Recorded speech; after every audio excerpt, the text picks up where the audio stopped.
মনে রাখবেন, ভাঙ্গা জিনিসগুলাকে আল্লাহ এমন ভাবে সুন্দর করে নতুন করে সাজাবে, আপনাকে এমন সুন্দর জীবন দান করবে, যারা আপনাকে নামাতে চেয়েছিল তারা আপনি পর্যন্ত আর পৌঁছাতে পারবে না। সুবহানাল্লাহ। যারা আপনাকে টেনে ধরে নামাতে চেয়েছে তারা অনেক পিছনে পড়ে থাকবে, আপনি রবের রহমত নিয়ে অনেক দূরে এগিয়ে থাকবেন। মনে রাখবেন, শুধু একটু সয়ে যাবেন, একটু ধৈর্য ধরে থাকবেন, একটু সহ্য করে চুপ করে থাকবেন।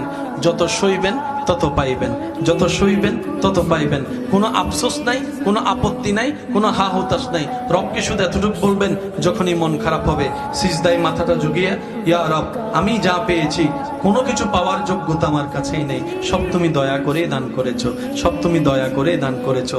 একটা জিনিস পাওয়ার যোগ্যতা আমার নাই, এই চোখ পাওয়ার মতো যোগ্যতা আমার কাছে নেই, এই কান শোনার মতো কান আমার কাছে নেই। আল্লাহ, কোনো কিছুরই পাওয়ার যোগ্যতা নাই, তুমি দয়া করে দেখার জন্য দুইটা চোখ দিয়েছো, তোমার দরবারে শুকরিয়া। সুবহানাল্লাহ।